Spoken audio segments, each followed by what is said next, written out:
আউযু বিল্লাহি মিনাশ শাইতানির রাজিম। ক্বালা রাব্বি ইশরাহ লি সাদরি ওয়া ইয়াসসির লি আমরি ওয়াহলুল উকদাতাম মিন লিসানি ইয়াফকাহু কওলি। সম্মানিত দর্শক এবং শ্রোতাবৃন্দ, আপনাদের সকলকে জানাই সালামুন আলাইকুম। এই কোরআনের ৩ নম্বর সূরা আলে ইমরান এর ৯৫ নম্বর আয়াতে আল্লাহ বলছেন, কুল সাদাকাল্লাহ, তুমি বলে দাও আল্লাহ সত্যই বলছেন। ফাত্তাবিউ মিল্লাতা ইব্রাহিমা হানিফা, তোমরা সবাই মিল্লাতে ইব্রাহিমের অভ্যাসকে মেনে চলো, যেটি স্বতন্ত্র। ওমা কানা মিনাল মুশরিকিন, আর ইব্রাহিম অংশীবাদী মুশরিকদের অন্তর্ভুক্ত না।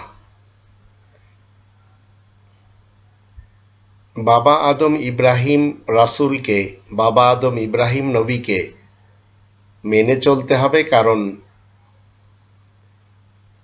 আল্লাহ রাব্বুল আলামিনের হুকুম। ২২ নম্বর সূরা আল হজের ৭৮ নম্বর আয়াতের মধ্যে আল্লাহ বলছেন, মিল্লাতে আবিকুম ইব্রাহিম, তোমাদের বাবা ইব্রাহিম তার মিল্লাত, তার অভ্যাস, তো আপনাকে আমাকে জীবন চলার পথে মেনে চলতে হবে। ইব্রাহিম রাসূল কোরআনের ২৬ নম্বর সূরা আশ-শুআরা এর ৮০ নম্বর আয়াত থেকে আমাদের যে শিক্ষাটি দিয়েছেন সেটি কি, ওয়াইদা মারিস্তু ফাহুয়া ইয়াশফিন, আর আমি যখন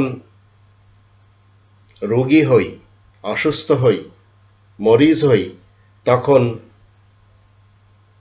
তিনিই তো আরোগ্য দান করেন। তো এখন এই ছোট্ট একটি আয়াত, ওয়াইদা মারিস্তু ফাহুয়া ইয়াশফিন, আমি যখন রোগী হই, আমার যখন রোগ হয়, তখন ফাহুয়া ইয়াশফিন, আমাকে শিফা দিবেন কে? আল্লাহ। তা আমাদের সমাজে আমরা প্রতিনিয়তে আমাদের নেতা নেত্রী এবং কর্মী যারা রয়েছে, ধর্মজীবী মোল্লা যারা রয়েছে, এদেরকে আমরা প্রতিনিয়ত দেখতে পাচ্ছি, এবং আমাদের সোসাইটিতে রয়েছে চারিপাশে রোগীদের তাণ্ডব, রোগী দিয়ে ভরা সমাজ, রোগী দিয়ে ভরা দেশ। কথার রোগ কি আমাদের কি জানা আছে? কথারও রোগ আছে। কথার রোগ আছে মিথ্যা বলা। জ্ঞানেরও রোগ আছে। জ্ঞানের রোগ আছে ভুলে যাওয়া। ইবাদত বন্দেগীরও রোগ আছে। ইবাদত বন্দেগীর রোগ হলো অলসতা। আবার দানেরও রোগ আছে। খুমুস বলেন, সাদাকা বলেন, এরও রোগ আছে। সেটি কি? গর্ব করা। আবার সাহসিকতারও রোগ আছে। এর রোগ কি? অত্যাচার করা। আবার সৌন্দর্যেরও রোগ আছে। এর রোগ কি? অহংকার করা। আবার বংশেরও রোগ আছে। সে রোগটি কি? বড়াই করা।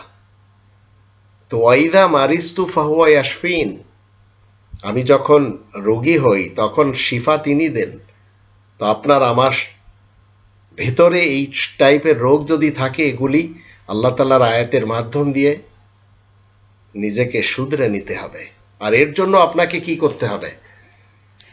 ৯৬ নম্বর সূরা আল আলাক এর প্রথম ৫টি আয়াতকে সামনে রাখতে হবে। আল্লাহ বলেন, ইকরা বিসমি রাব্বিকাল্লাযী খলাক, খলাকাল ইনসানা মিন আলাক, ইকরা ওয়া রাব্বুকাল আকরাম, আল্লাযী আল্লামা বিল কলম, আল্লামাল ইনসানা মা লাম ইয়ালাম। তুমি পড়ো তোমার রবের নাম নিয়ে, যিনি সৃষ্টি করেছেন। মানুষকে তিনি জমাট রক্ত থেকে তৈরি করেছেন। তুমি পড়ো, আসলে তোমার রবই সবার চাইতে বেশি দয়াবান, যিনি কলমের সাহায্যে শিক্ষা দিয়ে থাকেন। মানুষকে শিক্ষা দেন যা সে কিছুই জানত না। তো মনে রাখবেন, শিক্ষা মানুষকে আলোকিত করে, বিবেক মানুষকে বাঁচায়, আবেগ মানুষকে নষ্ট করে, আনন্দ মানুষকে হাসায়, ধৈর্য মানুষকে উন্নত করে, মিথ্যা মানুষকে ধ্বংস করে। তা আপনাকে আমাকে পড়তে হবে রবের নাম নিয়ে, রবের গ্রন্থ। আপনি পৃথিবীর সকল মানুষের গ্রন্থ পড়লেন, সব বিষয়ে আপনার খুব বেশি জ্ঞান আছে, কিন্তু আপনার কোরআন পড়ার যে রোগ, সেই রোগের জন্য আপনি শিফা পালেন না, শিফা নিলেন না, কোরআন পড়া আপনি শুরু করলেন না, আল্লাহ তাআলার কাছ থেকে কোরআন পড়ার যে স্পৃহা সেটি নিলেন না, তাহলে আপনি রোগী হিসেবে দুনিয়া থেকে বিদায় নিলেন। অথচ এই কোরআনের ব্যাপারে নিজেই কোরআন কি বলছে? ৮৬ নম্বর সূরা আত-তারিক এর ১৩ নম্বর আয়াতে আল্লাহ বলছেন, ইন্নাহু লাকাউলুন ফাসলুন, নিশ্চয় এই বাণী পার্থক্য বিধানকারী। আর এটি ২৫ নম্বর সূরা আল ফুরকানের প্রথম আয়াত থেকে এটিই বলছে যে এটি হচ্ছে সত্য এবং মিথ্যার মাঝে পার্থক্যকারী। তো আসুন আমরা নিরোগী হই, কোরআন স্টাডি করি। এই কোরআনের ভিতরে আপনার আমার জন্য শিফা রয়েছে। ১৭ নম্বর সূরা বানী ইসরাইলের ৮২ নম্বর আয়াতে আল্লাহ বলে দিয়েছেন,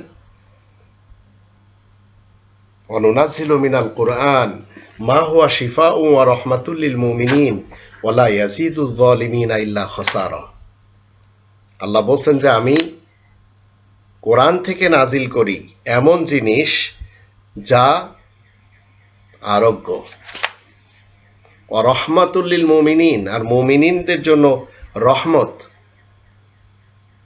ওয়া লা ইয়াজিদুয যালিমিনা ইল্লা খাসারা, তবে যারা অপরাধী তাদের জন্য খাসারা ছাড়া আর কোনো কিছু বৃদ্ধি হয় না। তাই এখানে অপরাধী যারা তাদের জন্য, জালিম যারা তাদের জন্য ক্ষয়ক্ষতি ছাড়া আর কিছুই বৃদ্ধি হয় না।